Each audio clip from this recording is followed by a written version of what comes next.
for joining us in today's oversight hearing.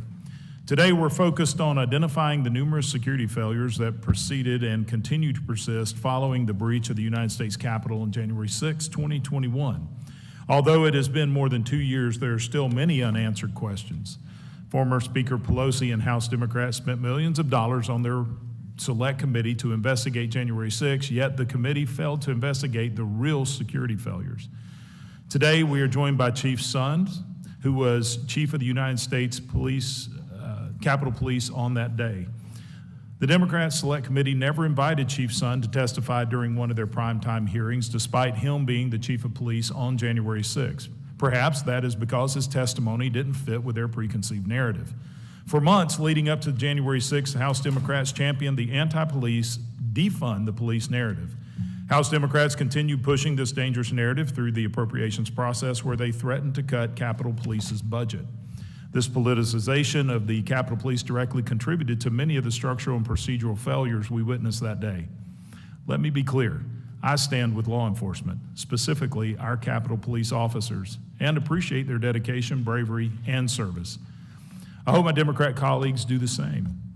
We now know that serious structural failures within the Capitol Police Intelligence Department contributed to the terrible events of that day. This includes misplaced and misguided goals, as well as key intelligence failures that resulted in timely warnings not reaching the Capitol Police leadership. And instead of doing a comprehensive assessment of these intelligence failures, Chief Sund was pushed out, and the new leadership silenced individuals who spoke about these failures. Retaliation against whistleblowers is unacceptable. This is one of the reasons why House Republicans are conducting this investigation. I look forward to hearing Chief Sund's view regarding the multiple accusations of retaliation that are now public. I also look forward to hearing directly from Chief Sund about the general operation of Capitol Police, including day-to-day relations with the Capitol Police Board, as well as the Speaker of the House. Chief Sund's testimony today will provide transparency, accountability, and most importantly, help to prevent anything like this from happening again. Finally, we will focus on the aftermath of January 6 and the ensuing witch hunt conducted by the Select Committee on January 6, of which I was, unfortunately, a target. Throughout their nearly 2 years of work, the Select Committee clearly operated on hearsay and cherry-picked so-called evidence to fit their desired narrative. When the Select Committee published their final report in December of 2022, it was clear that their multi-million-dollar committee effort was a political weapon focused at attacking former President Trump and his supporters instead of how to prevent another incident. We must ask ourselves why the Capitol was ill-prepared and what security changes are needed to ensure adequate Capitol security, a question the January 6th Select Committee failed to scrutinize. This was preventable, and we must ensure nothing like this ever happens again. I now recognize the ranking member, Ms. Torres, for 5 minutes for the purpose of providing an opening statement. Thank you, Chairman. Big protest in D.C. on January 6th. Be there, be wild. On December 19th, 2020, former President Donald Trump, the leader of the Republican Party, sent those fateful words to his supporters, and they complied. Following that directive, the National Intelligence Threat Consortium noticed a 1,000% increase in violent rhetoric against members of Congress and law enforcement officers. In the weeks and months leading up to the January 6th, Trump continued to incite unrest, accusing Democrats of rigging the election and referring to it as the biggest scam in our nation's history. On New Year's Day, he tweeted, "January 6th, see you in D.C." On the morning of the attack at the Stop the Steal rally on the Ellipse, a Republican member of Congress told the crowd, "Today is the day American patriots start taking down names and kicking ass. And our ancestors sacrificed their blood, their sweat, their tears, their fortunes, and sometimes their lives. Are you willing to do the same?"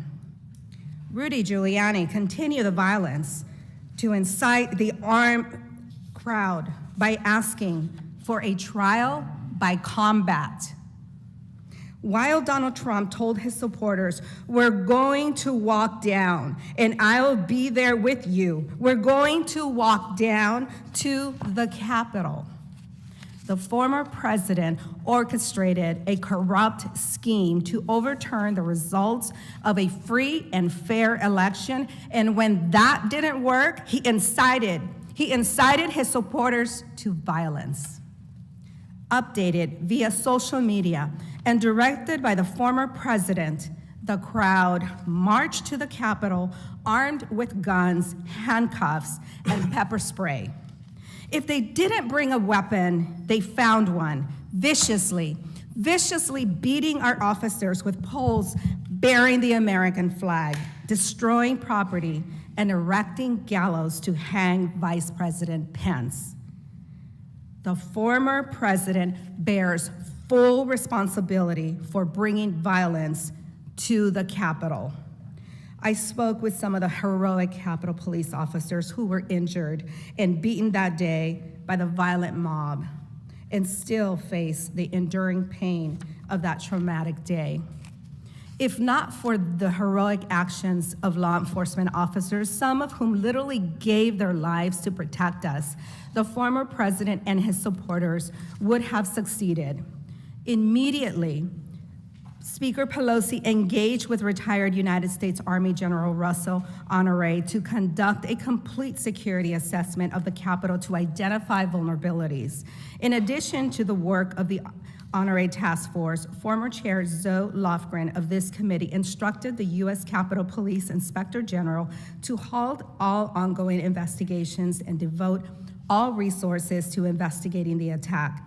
House Democrats then directed the Government Accountability Office to perform a government-wide examination of the attack, including a comprehensive review of agency preparation and response. Still, after Republicans refused to support legislation to create an independent national commission, the Bipartisan Select Committee to investigate the January 6th attack took up this work. In addition to the many investigations, we passed a funding bill to equip the institution with adequate resources to address our security needs. The law also established the Howard C. Liebengood Center for Wellness, named in honor of a U.S. Capitol Police officer who tragically took his life following the attack, to ensure that his partners on the force have access to care as they continue to heal from the traumatic events of a violent insurrection. We are still reckoning with the fallout from January 6th, collectively as a country and as individuals. The American democratic experiment came dangerously close to ending, if not for the courageous actions of the Capitol and DC police. And the person responsible for directing the violence to the Capitol that day in order to undermine a peaceful transfer of power is the favorite to secure the Republican nomination for president.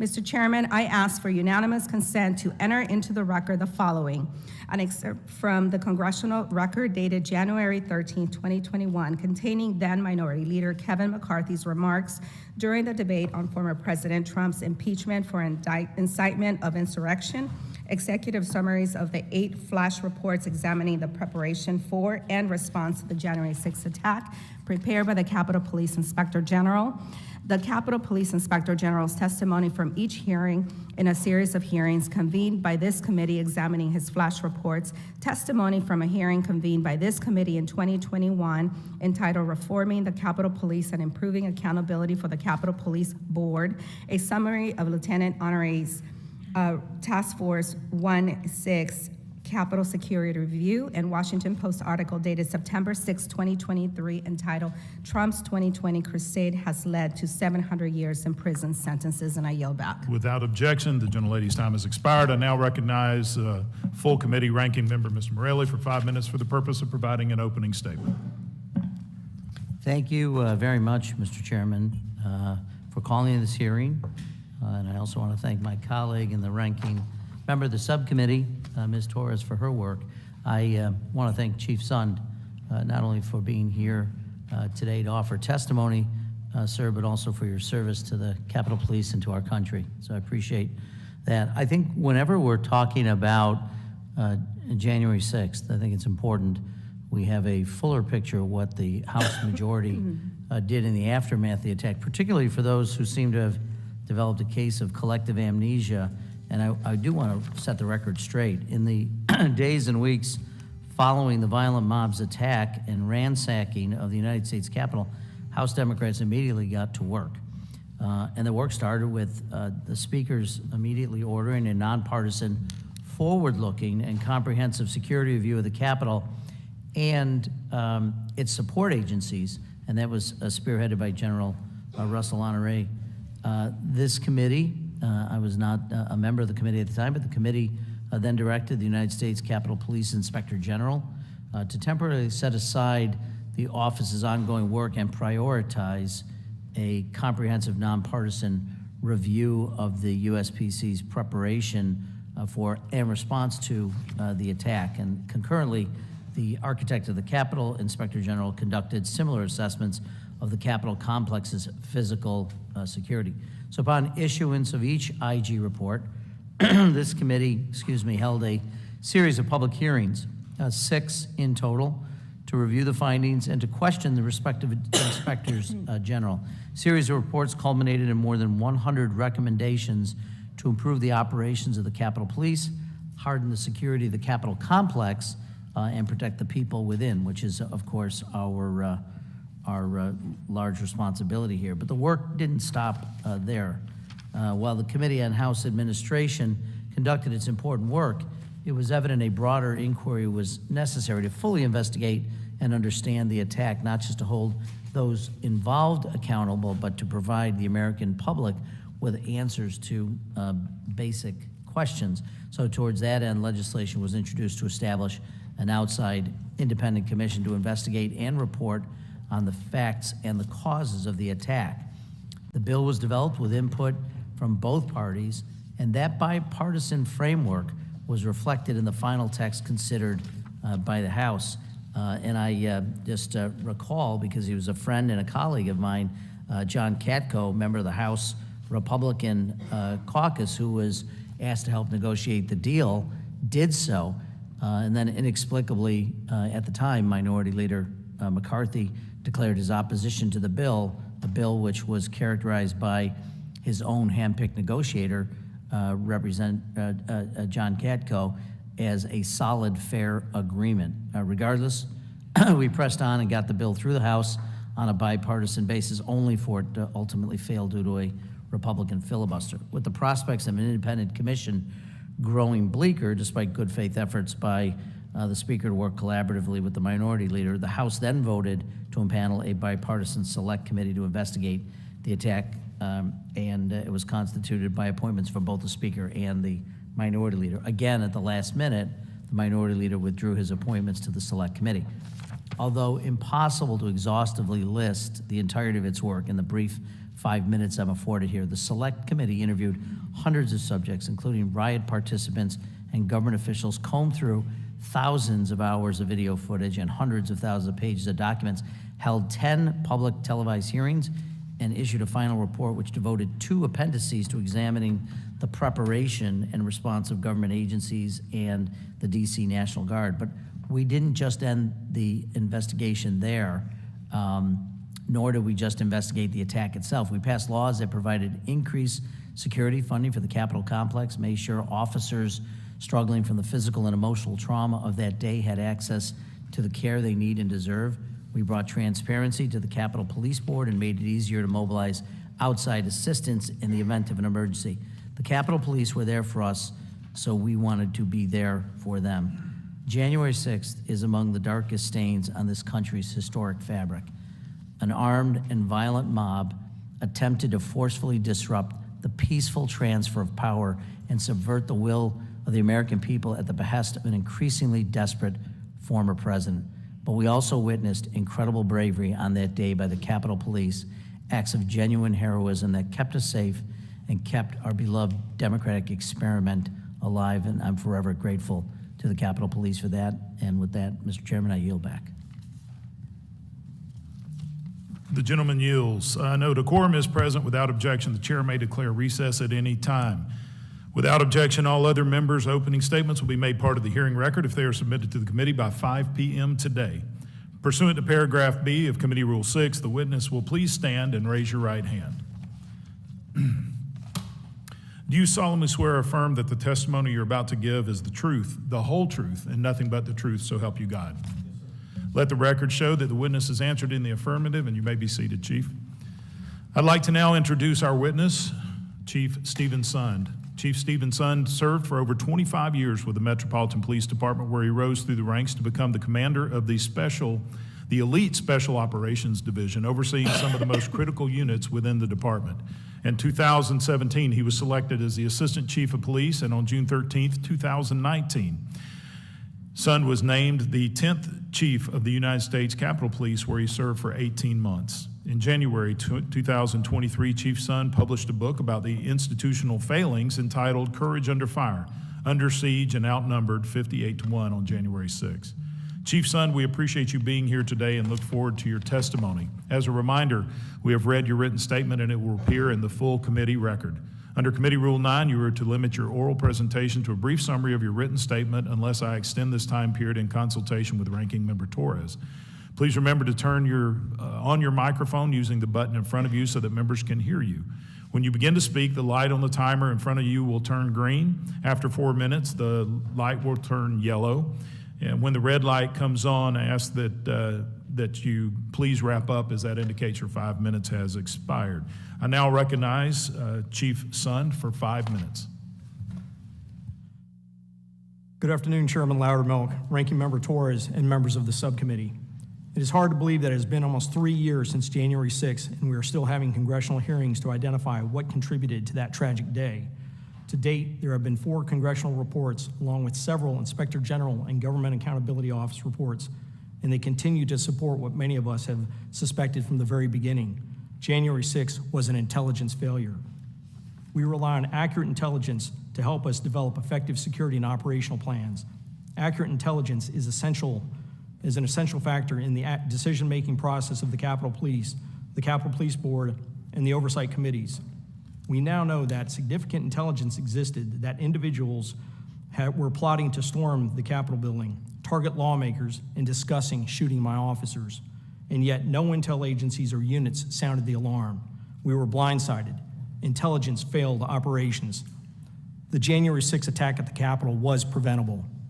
If the intelligence had been accurately reported and the FBI and DHS had followed their policies and established practices, I wouldn't be sitting here today. There was a failure to connect the dots on 9/11 and again on January 6th. I'm concerned if we do not identify and correct these issues, we may fail again in the future. I did everything I could to protect and defend the U.S. Capitol and the members of Congress prior to and on January 3rd. Prior to January 6th and prior to and on January 6th. On January 3rd, I requested the assistance of the National Guard to support my perimeter and was denied by the 2 sergeant-at-arms over the concern for politics and optics. Still concerned for the number of personnel I had on my perimeter, I called the MPD earlier on the morning of January 6th and asked if they could stage additional personnel closer to the Capitol on Constitution Avenue. Less than 2 hours later, we were violently attacked on the west front of the Capitol at 12:53 p.m. I immediately followed up on that morning call and contacted MPD Chief Carroll at 12:55 p.m. and requested those resources. MPD was on the scene within minutes and were assisting my officers in holding the line and delaying the breach of the building. It took 81 agonizing minutes for that mob to fight their way through numerous police lines before they were able to breach the Capitol. The decision to reach out to MPD proved critical in safeguarding the members of Congress. Minutes after the attack began, I made my first call to House Sergeant-at-Arms Paul Irving at 12:58 p.m. to request approval to bring in the National Guard. "Let me run it up the chain and I will get back to you," was his response. It would be 71 minutes before that approval would finally come. Between 12:58 and when I finally received approval for the National Guard at 2:09 p.m., I made 32 calls to coordinate support from my officers, including at least 11 frustrating calls to the Sergeant-at-Arms regarding my request for the National Guard. My calls to my partner law enforcement agencies resulted in hundreds of police officers from around the National Capital Region and as far away as New Jersey responding to assist. After I received approval to call in the National Guard, I then had to beg the Pentagon officials to send us help. I was repeatedly denied assistance by the Army Lieutenant General Pyatt, citing concerns over optics of the National Guard on Capitol Hill. The D.C. National Guard, many of whom were standing within eyesight of the Capitol, and whose motto is Capitol Guardians, would not arrive until almost 6 p.m. after the fighting was over and the Capitol grounds secured. The New Jersey State Police arrived before they did. To add insult to injury, the Inspector General for the Department of Defense considered the response, quote, appropriate. Besides the MPD, the National Guard was the next largest cadre of personnel that could be deployed to assist my officers. We desperately needed those boots on the ground. The fact that the Chief of Police, responsible for the entire legislative branch of government, was repeatedly denied assistance by the Pentagon is indefensible. The fact that an experienced law enforcement official was constrained by federal law from bringing in life-saving resources for his officers is unfathomable. This type of politicized control over and oversight was and continues to be detrimental to the mission. Why bring in an experienced police chief if you're not going to allow him to do his job? In December 2021, Congress amended 2 U.S.C. 1970, the law that restricted my ability to bring in federal resources. While the amendment now grants the chief authority to call in federal resources only during an emergency, it does not grant the chief authority to request federal resources in advance of an event, which means the request can still be denied. In other words, the law still requires the chief to seek advance approval from the Capitol Police Board and congressional leadership. This is exactly what I faced on January 3rd. It should also be noted that the new amendment makes the chief emergency authorization revocable. I am extremely proud and appreciative of the Capitol Police officers, the Metropolitan Police Department, and the other law enforcement agencies that came to our assistance. Despite bureaucratic issues on the Hill and a no-show by the military, it was law enforcement that saved the day, and not a single member of Congress was injured. Thanks to the assisting law enforcement, the men and women of the Capitol Police did not fail in their mission. In conclusion, I ask that this committee address the institutional failures that contributed to January 6th. I also implore the committee to have an independent entity investigate the complaints and allegations of retaliation against intel whistleblowers following January 6th, and to review any of the personnel actions, to include disciplinary actions that occurred following January 6th, to ensure they were properly investigated and not subject to any inappropriate actions, coercion, influences, or predetermined outcomes. Thank you for your time, and I look forward to your questions. Thank you, Chief Sund. Now recognize the gentleman from Virginia, Mr. Griffith, for 5 minutes. Chief Sund, some have characterized January 6th as an intelligence failure. Is it true that when you were Chief of Police, Ms. Yogananda Pittman was the Assistant Chief of Police in charge of the Intelligence Division, yes or no? Yes, sir. In your book, I believe you wrote that the information regarding potential threats prior to January 6th was received by the United States Capitol Police Intelligence Division, but you were not made aware of it until after January 6th. Is that correct, yes or no? Yes, sir, that is correct. Had you seen the United States Capitol Police Intelligence Assessment Report in full issued on January 4th before January 6th, yes or no? Yes, sir. You had seen the January 4th report? When you say January 4th, it's dated, now I just want to make sure there is a January 4th report. It's a Department of Intelligence, a daily intelligence report. That one? Yes, sir. Yes. All right. Would this intelligence assessment report have changed your actions had you received it and fully understood all the ramifications of it? When you say fully understood the ramifications of it, there is nothing supporting. Well, what I'm getting to is that apparently, and what I've understood was that as Chief of Police, you received the report, but there was a comment about some intelligence or about some concerns, but it was put on the last page of the report instead of on the first page. Is that accurate? Okay, yeah, just to make sure we're clear, you're referring to the January 3rd. January 3rd, It's actually all right. dated, yeah, January 3rd, it's dated 2020, it's supposed to be 2021. Yeah, okay. And that's the final intelligence assessment, but not the final intelligence report that's put out. All right. That's Sorry, correct. I got my lingo mixed up. No problem. It's a 15-page report with the intelligence assessment at the end behind 2.5 pages of street closures. Correct, sir. Well, wouldn't you expect there to be some kind of a warning on the front page or an alert or a highlighting of the fact that there might be a concern by your intelligence department? When you see the amount of intelligence that they had in advance, and you can look at some of the testimony from the people that put it together, there was a failure to include specific intelligence that would have been critical to my men and women to be better prepared for that day, yes. All right, just so I'm clear, because I'm not sure I understood the answer. Was there something highlighted in the report, or was it that there wasn't information that you needed to get to your officers? Yeah, there wasn't information. There was when you talk about the assessment, the intelligence assessment, the very last paragraph doesn't tell you anything other than pretty much what we're expecting from any of the previous MAGA rallies, that it could be, there could be some danger, there could be some So it was a fairly skirmishes. standard response and not something that would have highlighted that there was a real threat and a real concern. Correct. Not what you're seeing now about storming the Capitol, killing the palace guards, which is referring to my officers. None of that was included in the intelligence, correct? But that information was available to Ms. Pittman? It was available to IICD, which is a unit she runs, yes, sir. All right. And Ms. Pittman approved that report that did not pass that information on to you, is that correct? It came out of her unit, sir. Subsequent to January 6th, when Ms. Pittman was retiring, she was given what I call a sweetheart deal from the United States Capitol Police. That was earlier this year. She was placed on leave without pay while working a new job for several months, about 5, before she reached the eligible age to retire. Now, it's clear she had no intent to return to the United States Capitol Police, which is what the handbook says you're supposed to be doing if you get leave without pay. There has to be an expectation of return. During your time in management with the United States Capitol Police, had you ever heard of such a sweetheart deal before? No, sir. When you were in management, did counsel Thomas Tad DeBias ever indicate that you had the power to give somebody a leave without pay so they could get to retirement without an expectation that they would at least attempt to return to the United States Capitol Police Service? No, sir, not that I recall. Nope. Nobody's ever told you you could do that? No, sir. Did you think you had that power? It's written in the policy that you can't offer. You can't offer, but there's a requirement there be an expectation to return. In this Right. case, there was not. That is correct. You're So you expected never to- had the expectation that you could give somebody leave without pay unless they were planning on coming back. Somebody that might have a health problem or something like that's what it's for, isn't it? Correct, that's the policy. That All right. Since January 6, 2021, have you learned of other intelligence reports, and I think you mentioned in your opening, in the possession of the United States Capitol Police or other federal agencies, which could have been of assistance to you and your decision-making on January 6th? Yes, sir, I have. All right.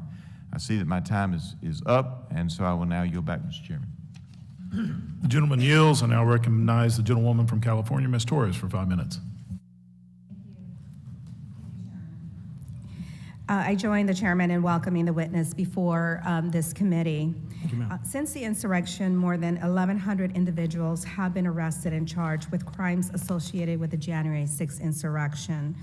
This includes 404 defendants who have been charged with assaulting more than 140 law enforcement officers. 115 of those defendants have been charged with using a deadly or dangerous weapon or causing a serious physical injury to an officer. So far, 770 defendants have been convicted, including 65 defendants who have been convicted of assaulting law enforcement officers.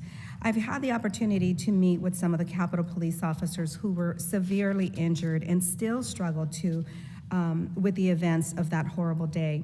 Yet, they still show great strength and courage and still serve the force in order to continue to protect us. Mr. Sun, I have a series of easy questions and kindly ask you to answer yes or no. There has been a direct effort here in this committee and by many Republicans to rewrite the violent events that took place here at the Capitol on January 6th. For example, President Trump called the defendants, and I quote, great patriots. Mr. Sun, do you agree with former President Trump that those convicted of January 6th related offenses are, quote, great patriots? Yes or no, sir? I'm here to try and identify. It's just a simple yes or no. Do you believe that the people that assaulted your officers are great patriots? Yes or no? I think the people that assaulted my officers with weapons and violated the law, assaulting them and injuring them The deserve. former president also said that the rioters that day, and I quote, had love in their heart, and that it was, I quote, a beautiful day. Do you agree, Mr. Sun, with the former president that it was a beautiful day on January 6th, and that those people that attacked your officers had love in their heart? It was not a beautiful day, ma'am. And did they have love in their heart while they were attacking your officers, sir? I don't know what they had in their heart. Okay, on January 13th, 2021, Speaker Kevin McCarthy, when he was minority leader, said, and I quote, "Last week's violent attack on the Capitol was undemocratic, un-American, and criminal." So, Mr. Sun, do you agree with Speaker McCarthy that the attack on the Capitol was undemocratic, yes or no? I agree that those that committed violations of laws deserve to Do be held you accountable. agree that it was un-American, sir? Again, I think those that violated the law deserve to be held accountable. Do you agree that it was criminal? Yes. Speaker McCarthy also said, and I quote, "Some say riots were caused by Antifa. There's absolutely no evidence of that." Do you agree, Mr. Sun, that the January 6, 2021 riot was not caused by Antifa? Yes or no? I don't have information to answer that one. In way or fact, another. then Minority Leader McCarthy also went on to say that former President Trump, quote, "bears responsibility for Wednesday's attack on Congress by mob rioters. He should have immediately denounced the mob when he saw what was unfolding." Mr. Sun, do you agree that former President Trump, and I quote, "bears responsibility for the attack"? Yes or no, sir? Again, ma'am, I'm here to identify the It's institutional a simple failures. question, sir. Do you agree that what the incidents that led the president to push people here? I think this is, if you give me a second, I Ask you just one think it's other part of the reason why question. the American Do you public is so. agree that former President Trump should have immediately denounced the mob when he saw what was unfolding at the Capitol? Yes or no? I would have liked some assistance with getting the military to the Capitol. That's correct, ma'am. Minority Leader McCarthy continued, and I quote, "These facts require immediate action by President Trump. Accept his share of responsibility, quell the brewing unrest, and ensure President-elect Biden is able to successfully begin his term." So my question to you, Mr. Sun, to this day, has former President Trump accepted his share of responsibility or done anything to, quote, "quell the brewing unrest he cultivated"? I think there's a lot of people that need to accept some responsibility associated with this. Okay. Finally, Leader McCarthy said, and I quote, "And the president, immediate action also deserves congressional action, which is why I think a fact-finding commission and a censure resolution would be prudent." Unfortunately, Leader McCarthy's courage did not last long. He chose to vote against the bipartisan bill establishing a commission negotiated by the ranking Republican member of the Homeland Security Committee and containing all of his priorities. This is unacceptable, and I yield back, Mr. Chair. Gentlelady yields. I now recognize the gentleman from North Carolina, Ms. Murphy. Mr. Murphy for 5 minutes. Thank you, Mr. Chairman. I just would like to refresh the memory that we were not really allowed to pick our own individuals on that committee, and they were just picked essentially because they didn't like Trump, but that's a secondary issue. I wish Mr. Irving and Mr. Stenger were here today to defend themselves, because from what I'm reading, there's absolutely no defense of themselves. I'm just going through this. So let me go through a little bit. There's a lot of conjecture as to the presence of law enforcement on January 6th. Questions about law enforcement being embedded, plainclothes officers. In my questions to the current Capitol Police Manager, Manger, he was unable to speak about how many plainclothes individuals are there. Chief Sun, while you were Chief of Police, was there a process in place if a federal agency were there in plainclothes or undercover agents? For coming up on the Hill, sir, Yeah, on Capitol grounds. Yes, sir. Okay. Thinking back, do you know if there were any federal officers authorized by the Capitol Police to be operating on the Capitol grounds? Other than Capitol Police, not that I'm aware of, no. Okay. Now, real quick, we did have Secret Service up there with Vice President Pence, and they are also not in uniform. Absolutely. Do you know if the FBI or Department of Homeland Security had any plainclothes employees in the crowd on January 6th? Only what I'm learning, from GAO report that came out just in. Are you aware of any individuals in the federal government that were wearing bracelets so they could be identified? Not that I'm personally aware of now. Okay. Prior to January 6th, do you ever recall an instance in which plainclothes or undercover agents came onto the Capitol grounds without the chief of police approval? No, sir, not that I recall. All right, thank you. You know, it's very, very disheartening to read this narrative of when you asked for help, and the 2 days before they didn't care about doing something because it may have looked bad.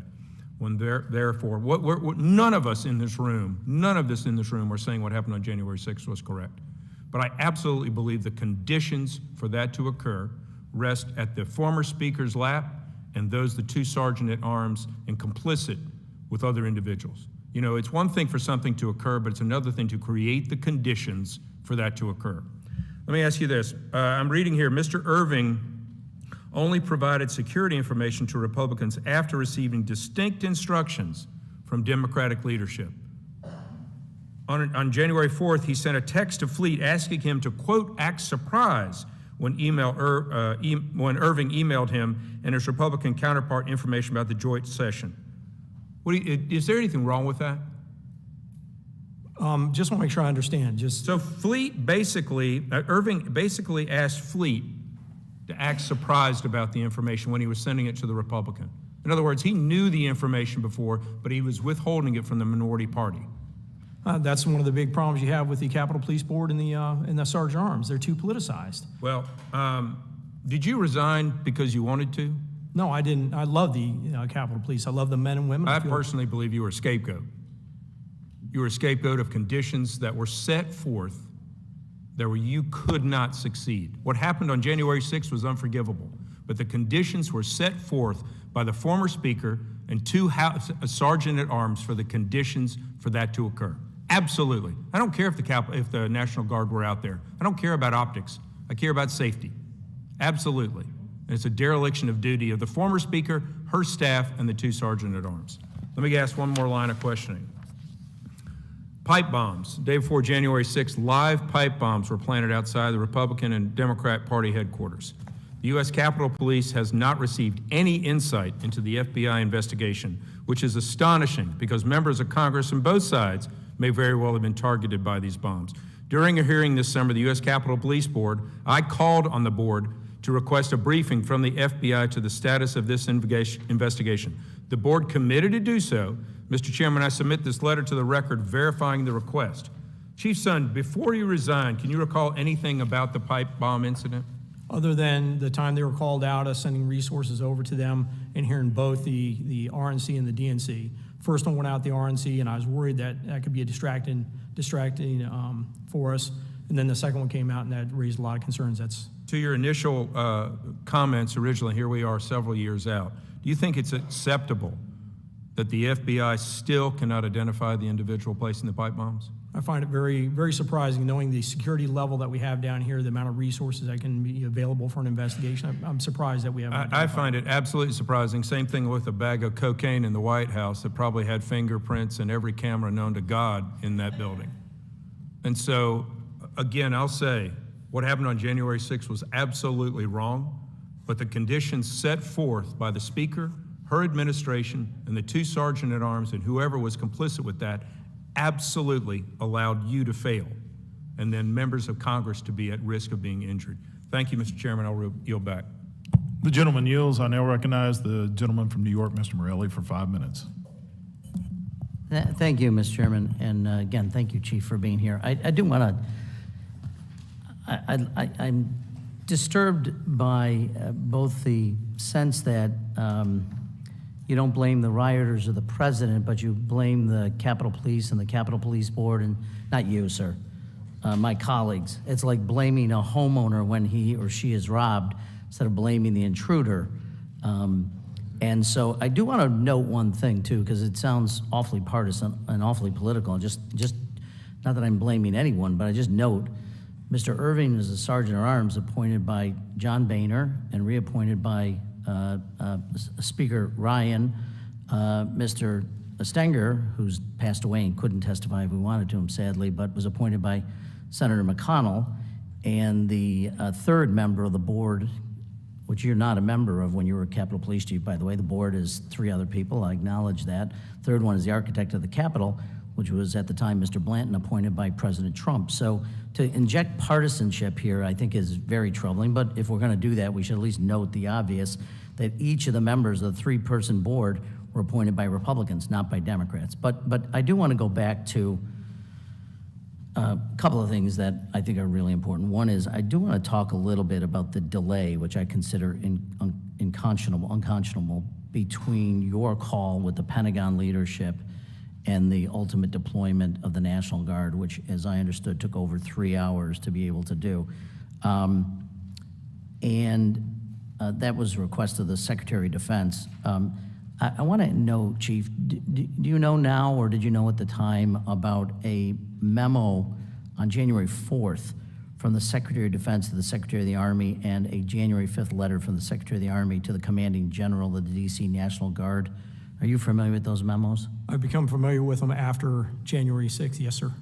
Yeah, and as I read the material, that among others, they were told that the Guard could not be issued weapons, helmets, body armor. They could not interact physically with protesters.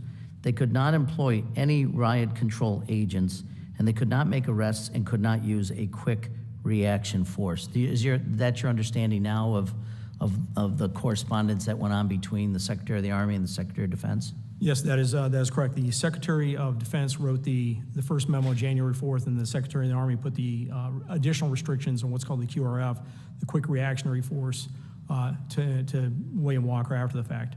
So, by the way, you said you did not know that leading up to January 6th that those restrictions were in place, sir? Yes, sir, that is correct. And I assume at the time you would have been led to believe that the National Guard was essentially a phone call away to be able, if necessary. No, were you not under that belief? I was definitely under that belief. After I had requested the National Guard Sunday morning, the two Sergeant Arms had me reach out to William Walker. Instead of authorizing them, just say, hey, if we need assistance, could you kind of be ready, be on standby? I talked to him 6:14 p.m. that evening, on Sunday evening, the 3rd, and took that information back. He said, yeah, he'd be leaning forward, but he needs authorization from the, he didn't say anything about the memo, because it hadn't come out yet, I guess. Nor, just so I understand, nor did he say anything about the restrictions that the memo had placed on the deployment of the National Guard should they be requested. That is correct. And also, just to add additional to that, January 5th, I held a meeting with many of the top law enforcement officials from around the city, including the FBI and the Commanding General for the D.C. National Guard, and nothing was said to me again on that conference call. And that was also with the Capitol Police Board. You know, and you and I unfortunately didn't have a chance to work professionally together, but I do reach out to Chief Manger from time to time when there are concerns or there are seemingly threats, and we have conversations.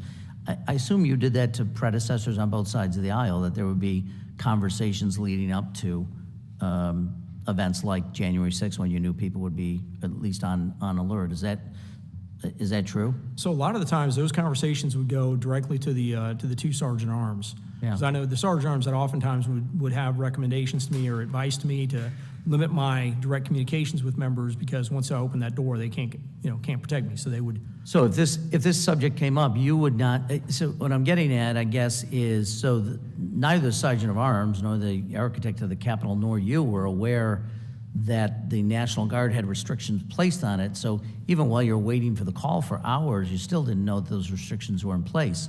And that seems to me is a big part of this storyline. That is correct. Knowing those restrictions in place, because I'm a stakeholder. When the police department becomes overwhelmed and we dial 911 because we need assistance, that goes to the National Guard.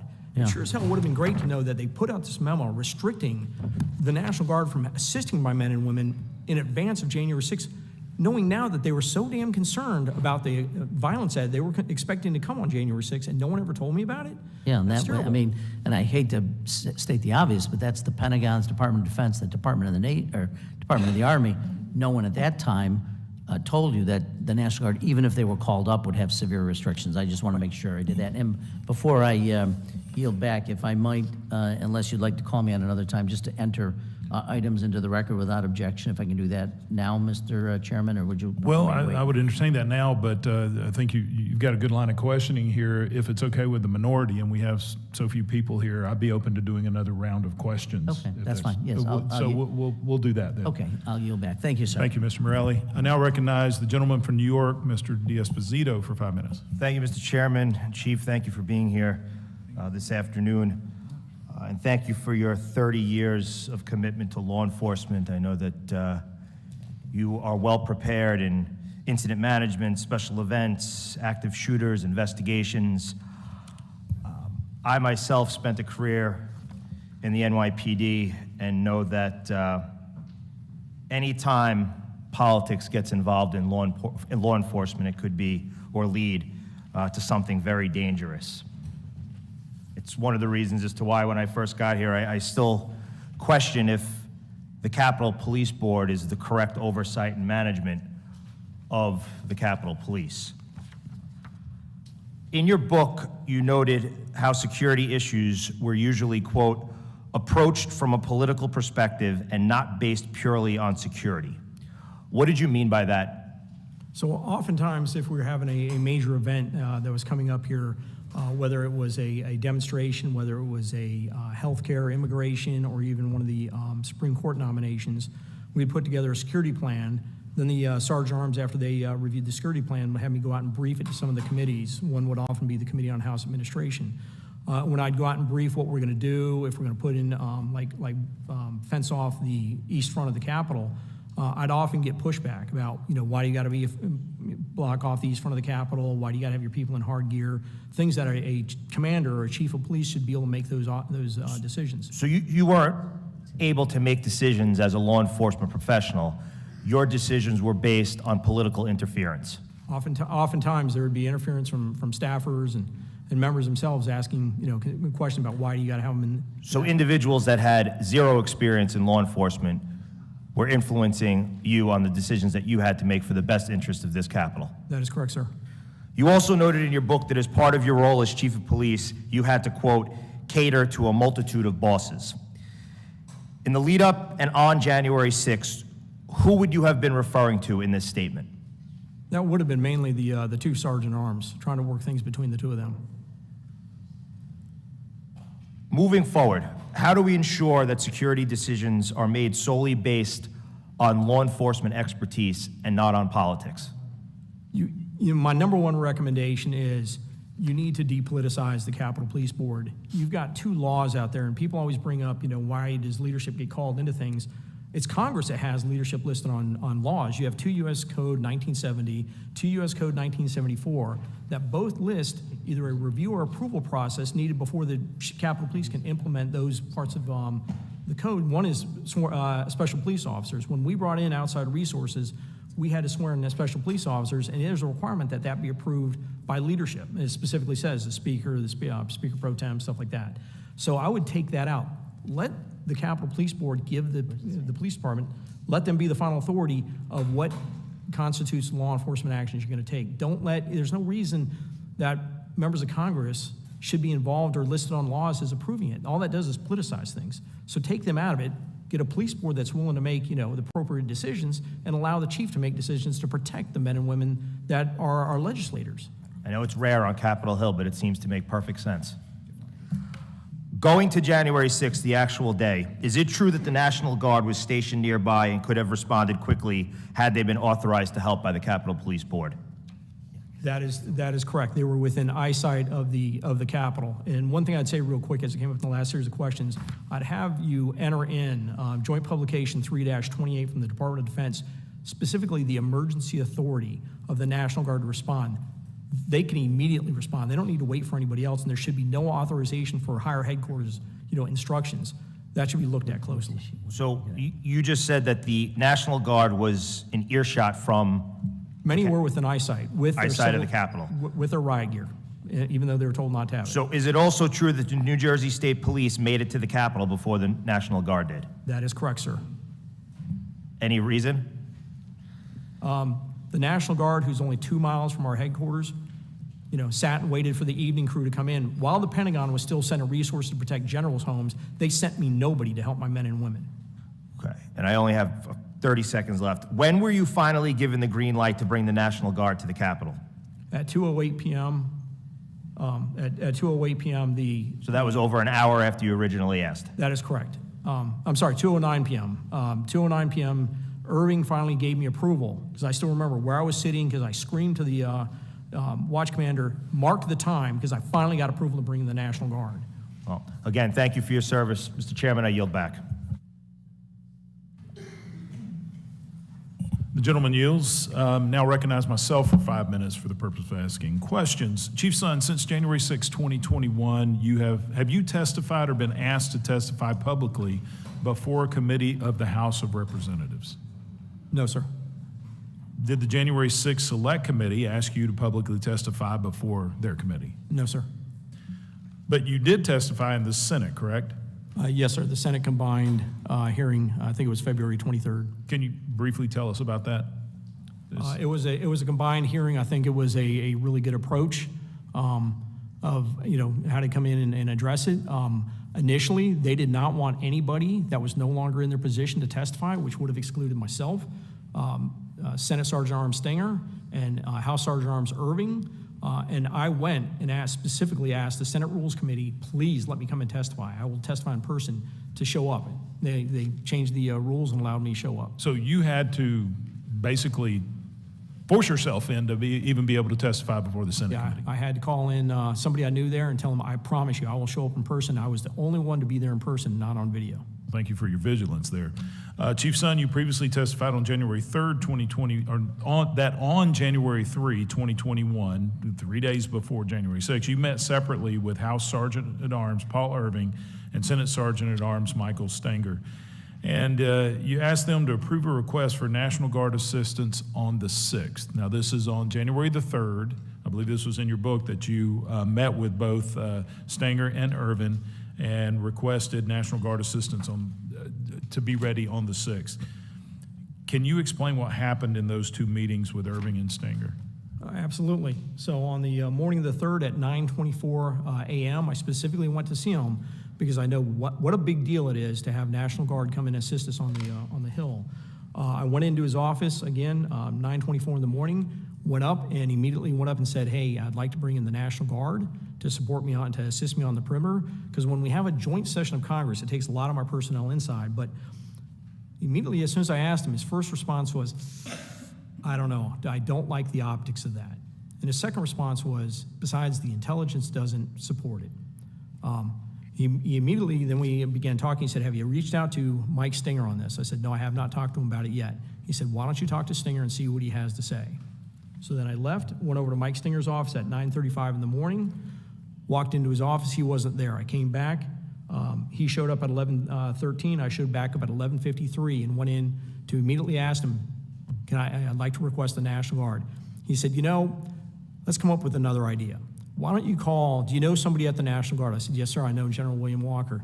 He said, why don't you call Walker and see if we need them, how quickly could they get here, and how many people could they send us? So I called William Walker 6:14 p.m. that night.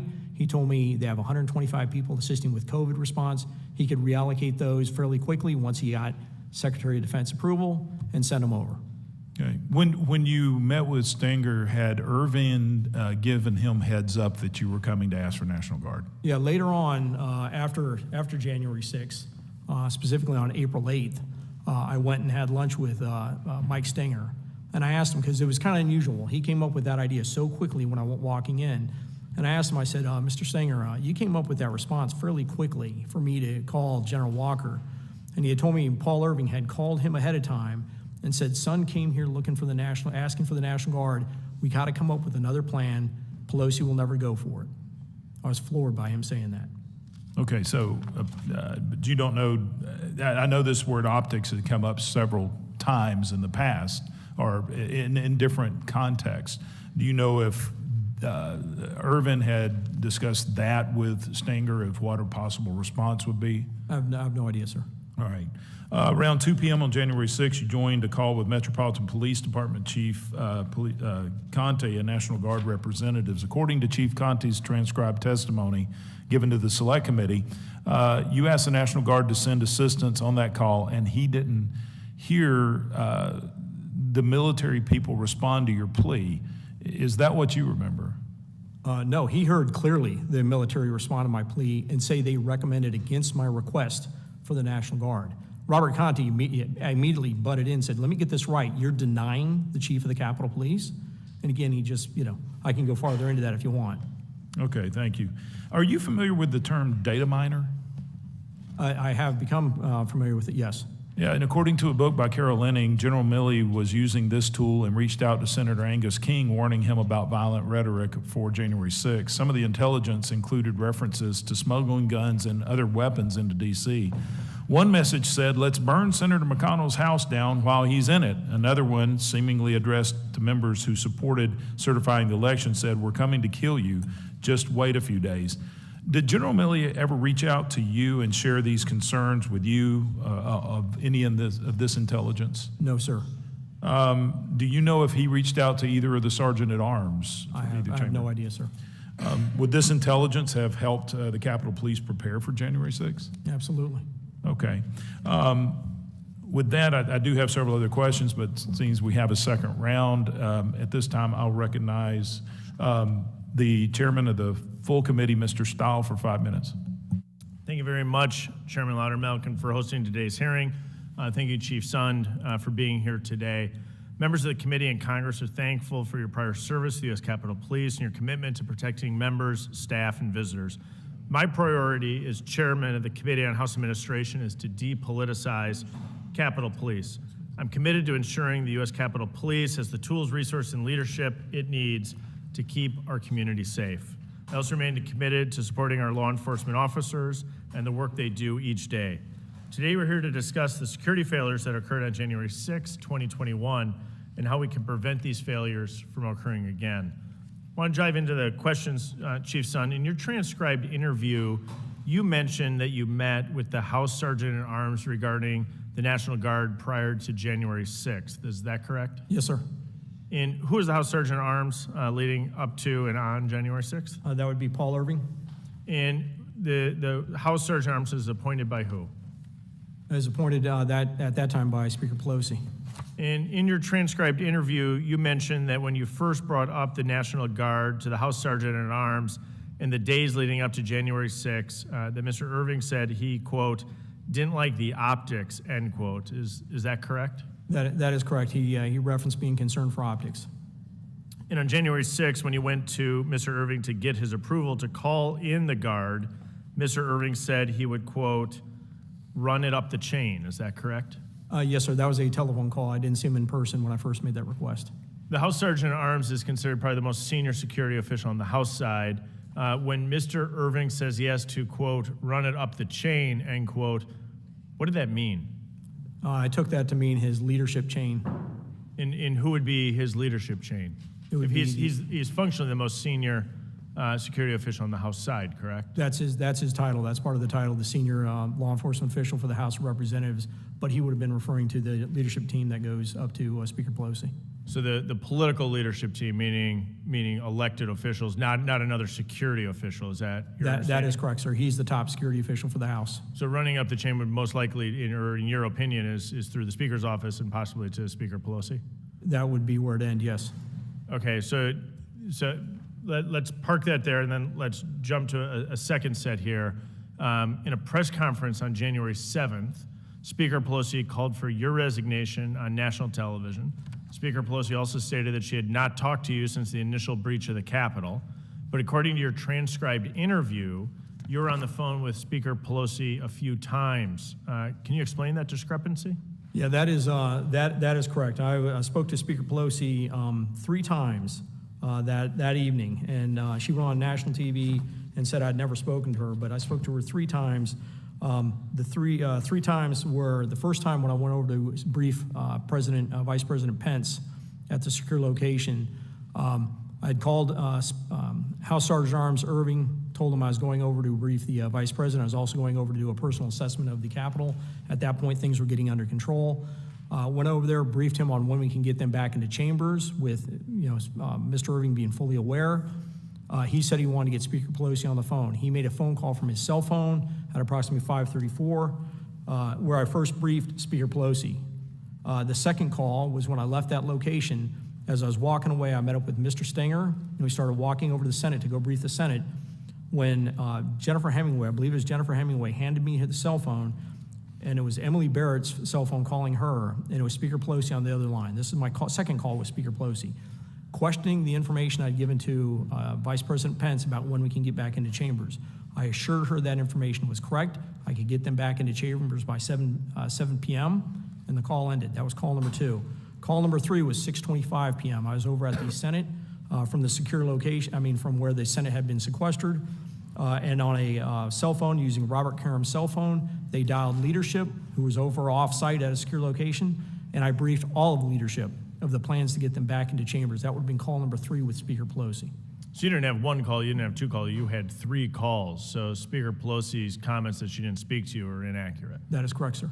Let me shift gears and go back as it relates to the optics of bringing people up to Capitol Hill and running things up the chain of command, ultimately to the Speaker's office. Do you think Speaker Pelosi's office or Speaker Pelosi herself politicized Capitol security? I have no idea on that, sir. Okay. Any other clarifications you'd like to make as it relates to Speaker Pelosi's comments that you didn't speak to her? I just, wish she had considered that, wish she had considered some of the stuff that I'd faced and the efforts I went through to bring in the outside resources on that day before she called for my resignation. Thank you very much for being here. I yield back. Gentleman yields. Now begin our second round of question. Yield 5 minutes to the gentlelady from California, Ms. Torres. Thank you, Chairman. Mr. Sun, I have here a statement it's testimony from Paul Irving, the former Sergeant at Arms, and this is a testimony he gave to the Senate at a hearing. And he states, on January 5th, Chief Sund and I participated in a web-based interagency conference call with multiple law enforcement partners, the FBI, the MPD, the U.S. Secret Service, the U.S. Park Police, and the Military District of Washington, among other law enforcement agencies from the National Capital Region. Based on the intelligence and threat assessment, everyone on the call believed that we were prepared and the plant met the threat.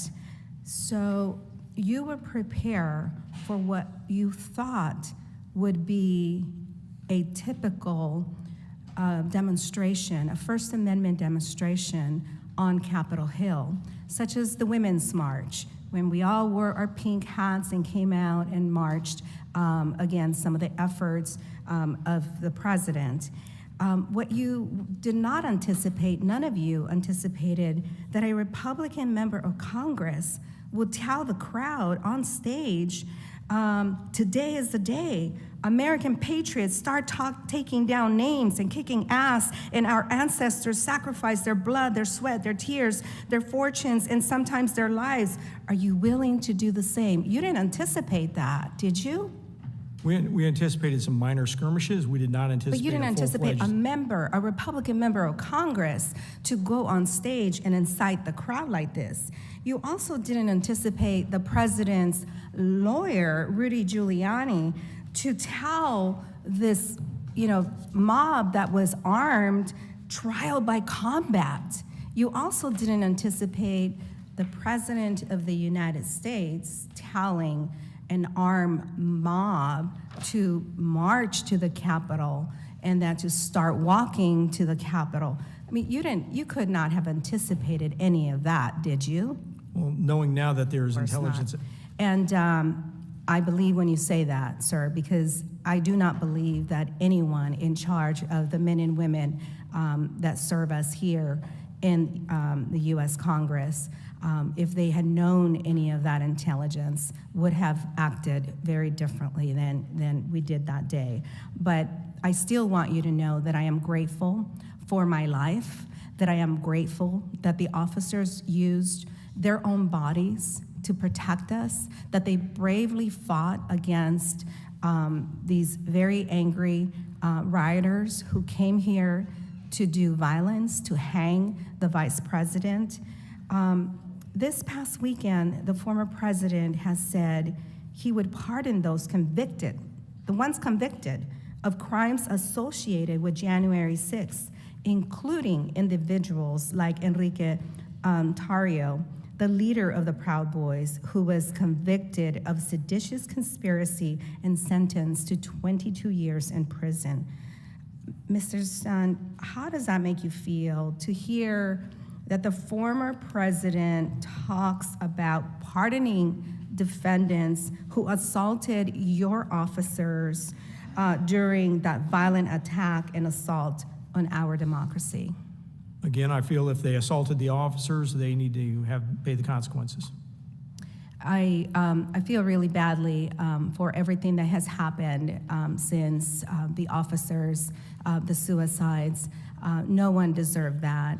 I wanted to really stay focused on who to blame, who is to blame for everything that happened on January 6th. And I attended this peaceful transfer of power on this inauguration when this president took the oath to serve this country and to protect, the rule of law and democracy.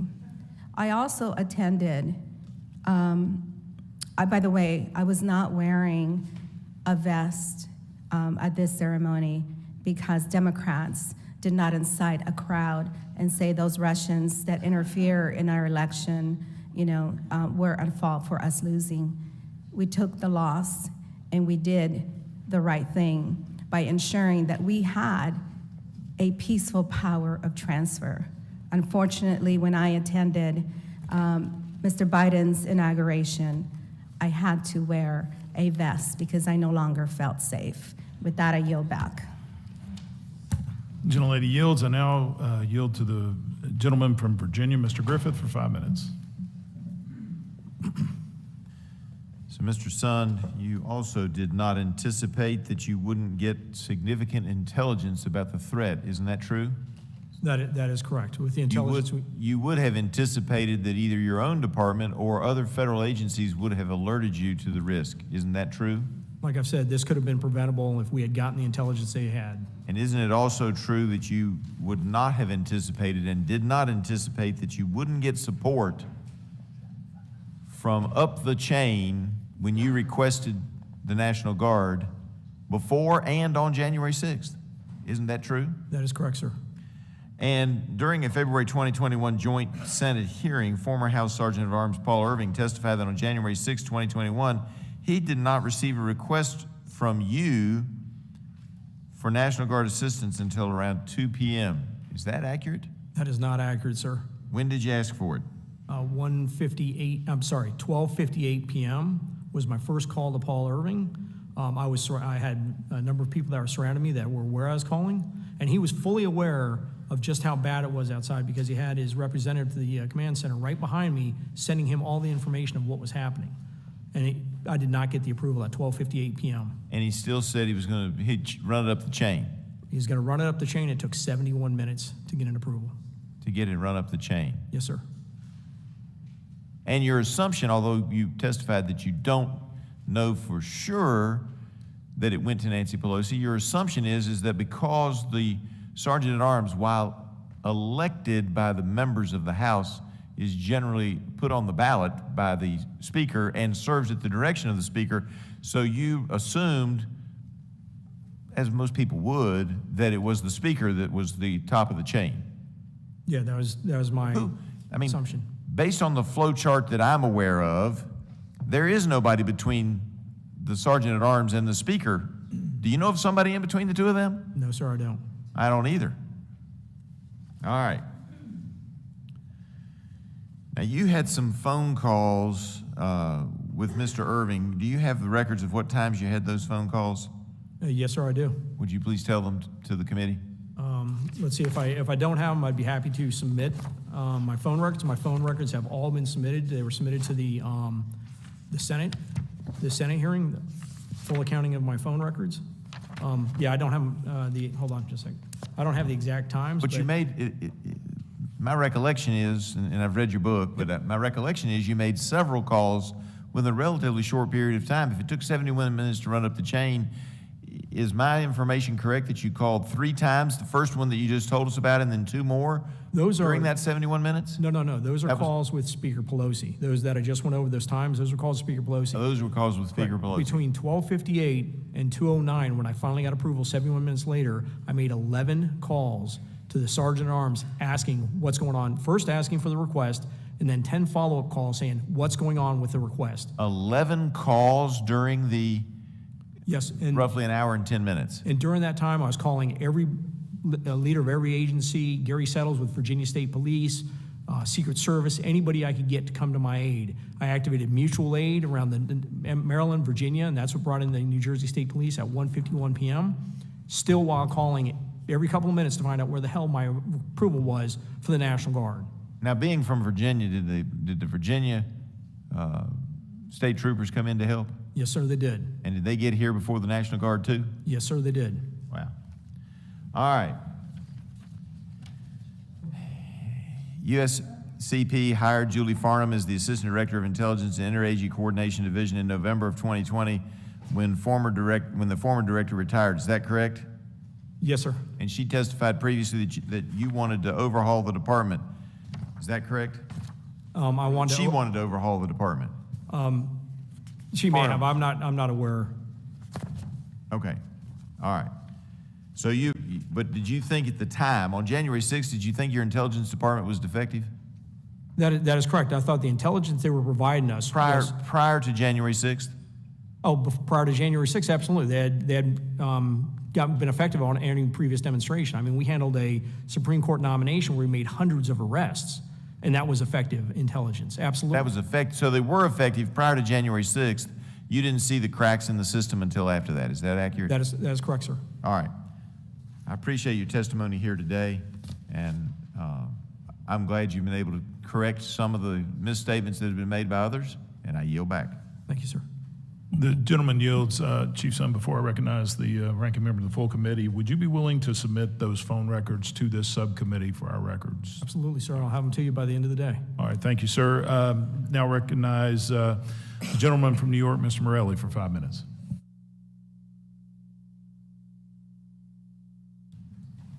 Thank you, Mr. Chairman. I do note, since there seems to be a fair amount of conversation and speculation about what happened in the conversations between Mr. Irving and Speaker Pelosi, why Mr. Irving wasn't asked to testify in front of this panel. You could have asked him to come. I assume that you chose not to because it's easier to speculate on the conversations rather than ask him to testify, and I assume he would have been here to testify, but in any case. Since there seems to be a real focus on the 1 hour that there's a dispute over whether or not authorization was given, I am a little surprised that there's no frustration or concern about the 3.5 hours between the time you did place the call, and I did understand, sir, you placed the call at 2:30, according to your testimony here, to requesting National Guard support. No, so to correct it, I couldn't wait any longer. I'd waited so long for the approval from the Capitol Police Board, both Mr. Irving and Mr. Stinger. At 1:51 p.m., I called William Walker without even having authority and said, please get ready, send me anything you got. Gotcha. This is life or death. I told him I don't have approval from the Capitol Police Board yet, but it's coming any minute, but please start sending me resources. Gotcha. So it was 1:51 That when was I first made that before call. 2 o'clock, and yet, and when did the National Guard show up? 5:40 p.m., the first National Guard showed up, approximately 150, and they were sworn in as special police officers and deployed. They got on post about 6 p.m. When the Capitol grounds were secure at that point. Okay, so that is over 3.5 hours after your request was put in. Yes, sir. Earlier I was asking about this, and I would like to just get a little more definition on it. So you didn't know it at the time. When you made the request at 1:50 or so, did you know that? When were you made aware that there were restrictions on what the National Guard could do as a result of the memo that had been issued on the 4th and 5th? I don't know the exact date, but it was definitely after January 6th when I started doing research into what happened. That's when I found it. But when they showed up at 5:40, so do you have any sense of the 3.5 hours that went on? You said, I just want to make sure, you said in an interview that there was a concern in the administration about the president invoking the Insurrection Act and concern at the Pentagon about him declaring martial law or activating the military in support of his claims. Do you suspect that played a role in the Pentagon's unwillingness to allow the National Guard to respond to the Capitol, that those hours that was being debated? So when I went back and started doing research for the book I wrote, I started finding out there was a lot of concerns within the president's cabinet about him invoking the Insurrection Act. And that was one of the hypotheses that had come up, that maybe they were concerned about him invoking it, and that's why they'd want to delay.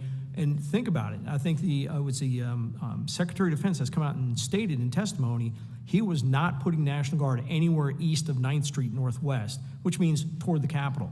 So why would that be? I don't know. Why do you speculate? Like I am saying, for some reason they want to do everything they could to keep National Guard away from the Capitol. Yeah. I would wonder why my colleagues aren't more concerned about that. I mean, that's 3.5 hours while we're under siege. A request has been made. Can you describe the scene during the period between your call and the arrival of the National Guard here at the Capitol? Between my first call at 12:58. Your call at 2 o'clock, 1 until 5:40? It was, I was seeing my officers go through some intensive battling on the West Front. It was terrible what they were going through, and no police officer deserves to be subjected to that. It was some of the worst violence I've seen against law enforcement. So let me ask this then. How would the situation have differed had the National Guard's quick reaction force been able to deploy soon after your call, which I assume would have been just minutes away? Yeah, if they had followed their emergency authority and they had deployed the quick QRF, we could have had close to 200 National Guardsmen, men or women here, fairly quickly. That could have been a game changer. The Metropolitan Police Department sent me almost 1,000 officers. That would have been the next largest cadre of officers. We could have absolutely used their assistance. Yeah. You know, I am on a sort of tragic circumstance. You obviously know about then Police Lieutenant Michael Byrd and the interaction, which ultimately led to the death of Ashley Babbitt, who was a rioter when she tried to break into the Speaker's lobby. Because of his actions, now Captain Byrd and his family have had to face an onslaught of threats and been the target of vile attacks, some of them racist. Just a few weeks ago, a family member of Miss Babbitt said publicly that Michael Byrd needs to swing from the end of a rope. Do you have any reaction to that comment? No comment on that. No comment. Before I yield back, may I ask unanimous consent to enter into the record the following. An article from the Washington Post fact checker dated December 15, 2021, entitled, "No, Trump did not order 10,000 troops to secure the Capitol on January 6th. An article from CNN entitled, "Fact Checking Representative Jordan's Claim That Speaker Pelosi Was Responsible for U.S. Capitol Security on January 6th. A memorandum from the Secretary of Defense to the Secretary of the Army dated January 4th, 2021, restricting the activities of the D.C. National Guard. A letter from the Secretary of the Army to the Commanding General of the D.C. National Guard dated January 5th, relaying those National Guard restrictions. An excerpt from the Select Committee's transcribed interview with former House Sergeant-at-Arms Paul Irving. A copy of H-Con Res 40, a concurrent resolution expressing support for law enforcement officers that explicitly excluded the United States Capitol Police. A copy of an amendment to H-Con Res 40 offered in the Rules Committee by Ranking Member McGovern expressing gratitude to the Capitol Police who protected the Capitol on January 6th. A copy of the vote tally and the amendment, which was defeated on a party line 8-3 vote, all Republicans voting against. A tweet by Representative Matt Gaetz dated September 14th, 2023, in which he pledges to hold Speaker McCarthy to his promise to release the full January 6 tapes. Tweet by Representative Matt Gaetz dated September 18th, 2023, in which he demands full release of the January 6 tapes in exchange for funding the government. And finally, a letter from Capitol Police Chief Tom Manger to Chairman Stile and myself dated September 18th, 2023, in which he renews his request to review all video footage requests received by the committee and address security concerns prior to release. Without objection. Without objection. Now I recognize the gentleman from New York, Mr. D'Esposito, for 5 minutes. Thank you, Mr. Chairman. I just want to make it very clear that I think all of our colleagues, the Republicans, have been very concerned about the response of the National Guard, which is why most of us have asked questions about the timing, about the authority, about you getting permission and the fact that you had to get answers from two individuals who clearly were taking their orders from Speaker Pelosi. So I just want to make that very clear. Just touching quickly on the chamber evacuations, the Capitol was breached at 2:12 p.m. The House chamber did not start evacuating to 2:28. What was the reason for the delay? I'm not really sure what the reason for the delay is. Okay. They should have been called, the evacuation should have definitely been called earlier. And who would have made that decision? When I was up in the command center, I had two assistant chiefs with me that are in charge of operations. I had one assistant chief that's in charge of member protection, intelligence and protection, and one in charge of uniformed operations. Either of those could have called it, but it should have been called earlier. Okay. And do you know what time the Senate chamber was evacuated? I'll see if I have it in my, give me 1 second, sorry about that.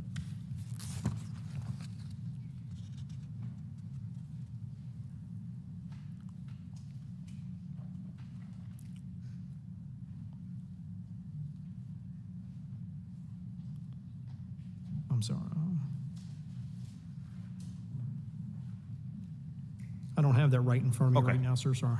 No worries. So I'll move on to something else. So yesterday, Chairman Stile hosted a security briefing here in this room, brought all the stakeholders, the law enforcement agencies that oversee the Washington, D.C. area into one room to talk about the spiking violent crime and what we can do better. And I think something that has been a common theme, and probably not one that we're really proud of, but a common theme that we've all heard is staffing issues when it comes to the Capitol Police.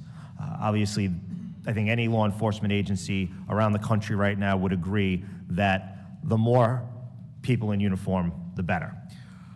In your book, you wrote that on January 6th, United States Capitol Police would be subjected to the greatest staffing demands on the department's limited resources. And that, quote, this would make pulling together the staffing for a large CDU detail even more difficult. What was it specifically about January 6th and the joint session that placed such significant demands on the staffing of your department? Anytime you have a joint session of Congress where you have both the House and Senate in session as well as the Vice President, they're holding a joint hearing. It's going to take a lot of work. And the problem that we have is with the Electoral College, when you're in there doing the certification, it can likely run into the early morning hours. So you have to prepare for 24-hour staffing for that. So that's what takes a lot of the resources. You know, we had prepared for, I think it was 223 hard CDU officers, as well as some officers on the perimeter. And that's about the most we can get on the outside. But it takes a lot of our staffing on the inside, sir. So you spent over 3 decades in the law enforcement arena. Public safety, emergency management, it's all kind of tied in there. And as someone who has spent most of his adult life in the emergency management world, one of the questions that we always ask ourselves is, are we better off today than we were when we saw the last event unfold? And my question to you is, are we better off today than, God forbid, if we saw an event like January 6th unfold again? So I continue to be concerned. I know, like you'd mentioned, I think there was an influx of money coming in. That was key for getting some of the equipment and helping out with the training, but the officers are still very, very short. Right. They're getting overworked, they're getting held over, and still making training difficult. But I would say as far as some of the equipment coming in, yes. As far as some of the politicization, which is the number one thing I'd recommend, you know, there's no reason you should be going and having members of Congress in an approval or review category for laws overseeing the Capitol Police. So that needs to be restricted. You know, let the Capitol Police Chief do his job. I agree. That's the number one thing I can say. Leave policing to the law enforcement professionals. That is correct. And if they mess up, hold them accountable. Exactly. Well, thank you for your service, Mr. Chairman. I yield back. Gentleman yields. I also want to clarify something Mr. Morelli brought up regarding bringing Mr. Irving before this committee. It is the intention of this committee to bring Mr. Irving before our committee, whether in a hearing or in a transcribed interview, which if either takes place, we will notify the minority and invite them to participate. With that, I now recognize the chairman of the full committee, Mr. Stile, for 5 minutes. Thank you very much. Want to go back to your recollections in the transcribed interview of Mr. Irving. He said that on January 6th, the initial statement about the guard occurred on a phone call. You noted it's in his office, which is correct. Can you repeat the question, sir? Just so I... Yeah, no, absolutely. Mr. Irving said that on January 6th, the initial statement about the guard occurred on a phone call. You contend that you went into his office to discuss the guard. On January 6th? Yes. No, sir. I was in the command center on January 6th when we became under attack at 12:53. Okay. I was there for several hours until I left at approximately 5 p.m. to go see the vice president and go check on the Capitol. Thank you. On January 6th, Mr. Irving said that when you called and asked his permission to ask for the guard, he gave you permission. Is that correct? That is false. I think if you look at his testimony, he says when I first called him, I want to, just for clarification, at 2 o'clock, because I think his testimony is before I was saying I might be needing the National Guard. That is absolutely not true. When I first called at 12:58, I absolutely said we need the Guard now. I think my response was, I think we're getting our asses handed to us. And so, no, it wasn't correct that he gave me approval on the first call. So when comparing your transcribed interview at the January 6th committee and the transcribed interview of Mr. Irving, there seems to be some pretty big discrepancies in the timeline of events and how they happen. Can you explain the discrepancies? Maybe there's problems with recollection. The one thing I'd say is when you think there's discrepancies, realize that Congress did try and change the law to correct those discrepancies in the sense of they changed the law giving the chief the authority now. So obviously they agree with my position. Well, I thank you for being here, Mr. Sun, and we really are working as chair of the full committee to depoliticize Capitol Police. I remain concerned that under the previous Congress, under the previous Speaker, Capitol Police was politicized, and we're working to depoliticize the security apparatus on Capitol Hill. With that, I yield back. Thank you. Thank the committee chairman for his questions and being here today. Now I recognize myself for 5 minutes. Just to finish up on the previous question, line of questioning regarding General Milley and his notification to the Senate of this particular intelligence, you had stated that he did not notify you. Do you know if General Milley notified the Intelligence Division at all of this intelligence? I have no idea, sir. Okay. From what I recall, and I believe it was in your book, you had issued an all-hands-on-deck for officers to be present and on duty on January 6th. Is that correct? That is correct, sir. Do you know, was that order put in place with the Intelligence Division?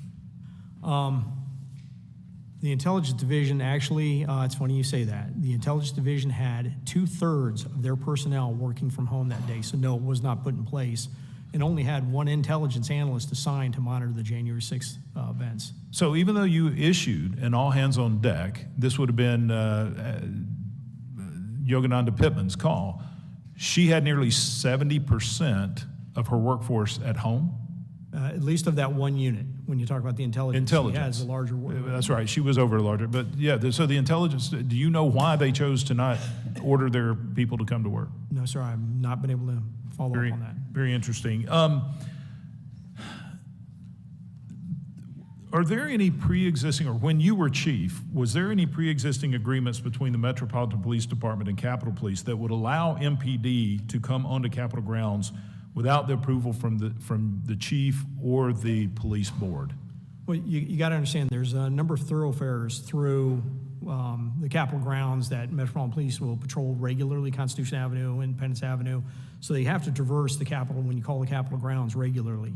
For them to be coming up and coming into one of our buildings, it usually requires approval and notification for them to be able to come in and be invited in. From our research, the only directive that we've seen with the Metropolitan Police Department, which dates back about 10 years, is that no officer can come onto Capitol grounds, patrol Capitol grounds, or enter any Capitol building without the explicit approval or request by the Capitol Police Board. So you don't know that there is anything that has superseded that? No, I don't. I'd have to say that there is a Metropolitan Washington Council of Governments mutual aid agreement that I believe exists, but I don't know how that interacts with that. The mutual aid agreement that you enacted, is that same mutual aid agreement? Yes, sir. Okay. What time did you enact that? I enacted that at approximately 1:51. I called Scott Boggs over at the Metropolitan Washington Council of Governments. but also realize that I did call Metropolitan Police Department right at 12:55. We were attacked at 12:53. At 12:55, I'd called MPD and asked them to send in the resources. I'd called earlier that morning at 10:55 and asked Chief Carroll if he could put additional resources on Constitution Avenue in case we needed them. Now, that would have been off to Capitol grounds at that point? I believe it would have been right on the edge of Capitol the grounds. I edge, think it okay. actually technically would have been on Capitol grounds, correct? Were you made aware that MPD would be sending their emergency services unit in plain clothes to be in the crowd?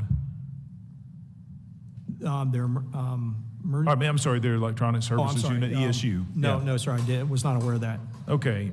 We actually have evidence and records indicating plainclothes MPD officers were on Capitol grounds on January 6th. And you're saying you weren't aware that they would have embedded those officers within the crowd. They didn't make you aware of that? No, no, sir, they did not make me aware of it. It's not unusual for agencies to have plainclothes units deployed around major events, but no, I was not made aware that they'd be on Capitol grounds. Okay, some of what actually Metropolitan Police provided to us, camera footage, body cam footage, shows that there were undercover agents in the crowd, with one apparently encouraging some of the protesters to enter the Capitol. That would, I assume you would think that that was uncalled for or unprofessional. I haven't seen that. If it turned out to be a police officer involved in that, that would be inappropriate. Okay. When did you come on as acting chief? I know it was 2017. What month? January. It was beginning of January, first week of January. So you were acting chief at the time that someone crazed by political rhetoric came on the baseball field, which I was on, and began shooting at members of Congress, Republican members. Yes, sir. That after-action report, do you remember that after-action report? I do, yes. We had two Capitol Police officers involved in that, and from what I remember, it was a pretty significantly large after-action report. Is that right? Yeah, I'd have to remember exactly, but yeah, that's Crystal Griner and David Bailey that were heroic in that event. But yes, substantial. I was involved in that, as well as other after actions. Have you seen the Capitol Police after-action report on January 6th? Yes, sir. The 27-page after action. Yes, sir. Does it surprise you that it's only 27 pages long? How many officers were here that day? I called in 1,700 officers, as well as there was a total of 18, our total was 1,457. So you figure a little over 3,000, 3,200 officers. Now, I would have expected a much larger after action. I was involved in the Navy Yard as the incident commander there. The after action there was at least 3 times that length. So that's what amazes me, is that this after action report of the Capitol, or the baseball shooting with 2 officers involved, 15 or 16 members of Congress, received this comprehensive after-action report, but the January 6th after-action report literally is just a handful of pages, and it's very sketchy. Who was responsible for that after-action report? I don't remember the exact date that it was published. I don't know if that would have been the acting chief Pittman or the new chief Manger. Yeah, I think it was acting chief Pittman. Finally, this will be my last question. I appreciate you being here with us and being so vigilant. You have mentioned earlier, in response to a question by the minority, that there should be others that are held accountable to this. Who else do you believe that should be held accountable? So when I talk about holding people accountable, I think you're dealing with a morale issue, I think, right now on the police department. That's one of the big issues that you face when you talk to the officers. And I agree with Representative Torres. These were heroic officers. They're working really hard all the time, and I appreciate that. But there's a morale issue, and I think part of that morale issue goes to the fact that people haven't been held accountable. Failures haven't been identified, and people that have been left in certain positions that should be identified as contributing to some of the issues we had that day. But in contrasting that, there are individuals who, I believe you even mentioned this in your book, that acted above and beyond the call of duty or above and beyond their position, who were actually terminated from the Capitol Police, and there were many whistleblowers that were retaliated against. And that's exactly what we're trying to get at here. We thank you for spending time with us today. Thank you for your service. It's been exemplary. And look, you had the ability to just step away and go in obscurity like some that were here that day have. But you chose to stand up and see that justice is done, and that more importantly, that we do correct the wrongs and we secure this Capitol. It is not the intention, as has been mentioned several times, for this committee to rewrite history. History is there. Violence was done. We want to get to the truth of how there was a security failure at this Capitol so that we can ensure that it never happens again. Members of the subcommittee may have some additional questions for you. We ask you please respond to those in writing. Yes, sir. Without objection, each member will have 5 legislative days to insert additional material into the record or to revise and extend their remarks. If there's no further business, I thank the members for their participation. Without objection, the subcommittee stands adjourned.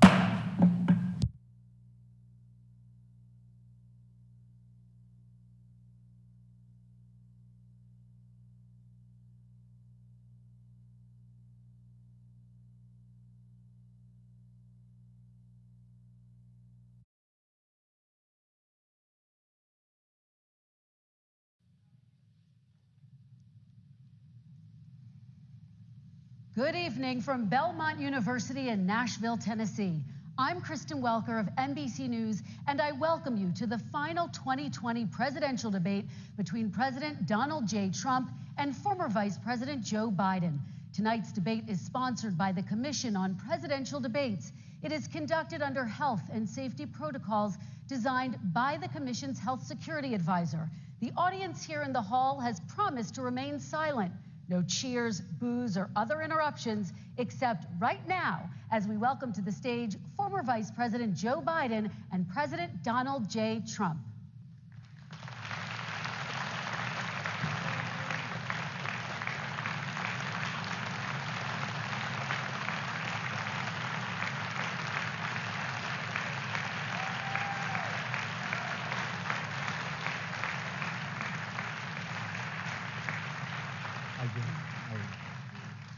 And I do want to say a very good evening to both of you. This debate will cover 6 major topics. At the beginning of each section, each candidate will have 2 minutes uninterrupted to answer my first question. The debate commission will then turn on their microphone only when it is their turn to answer, and the commission will turn it off exactly when the 2 minutes have expired. After that, both microphones will remain on, but on behalf of the voters, I'm going to ask you to please speak one at a time. The goal is for you to hear each other and for the American people to hear every word of what you both have to say. And so with that, if you're ready, let's start. And we will begin with the fight against the coronavirus. President Trump, the first question is for you. The country is heading into a dangerous new phase. More than 40,000 Americans are in the hospital tonight with COVID, including record numbers here in Tennessee. And since the two of you last shared a stage, 16,000 Americans have died from COVID. So please be specific. How would you lead the country during this next stage of the coronavirus crisis? 2 minutes, uninterrupted. So, as you know, 2.2 million people modeled out were expected to die. We closed up the greatest economy in the world in order to fight this horrible disease that came from China. It's a worldwide pandemic. It's all over the world. You see the spikes in Europe and many other places right now. If you notice, the mortality rate is down 85%. The excess mortality rate is way down and much lower than almost any other country. And we're fighting it, and we're fighting it hard. There is a spike. There was a spike in Florida, and it's now gone. There was a very big spike in Texas. It's now gone. There was a very big spike in Arizona. It's now gone. And there are some spikes and surges in other places. They will soon be gone. We have a vaccine that's coming. It's ready. It's going to be announced within weeks, and it's going to be delivered. We have Operation Warp Speed, which is the military is going to distribute the vaccine. I can tell you from personal experience that I was in the hospital. I had it, and I got better. And I will tell you that I had something that they gave me, a therapeutic, I guess they would call it. Some people could say it was a cure. But I was in for a short period of time, and I got better very fast, or I wouldn't be here tonight. And now they say I'm immune. Whether it's 4 months or a lifetime, nobody's been able to say that, but I'm immune. More and more people are getting better. We have a problem that's a worldwide problem. This is a worldwide problem. But I've been congratulated by the heads of many countries on what we've been able to do. If you take a look at what we've done in terms of goggles and masks and gowns and everything else, and in particular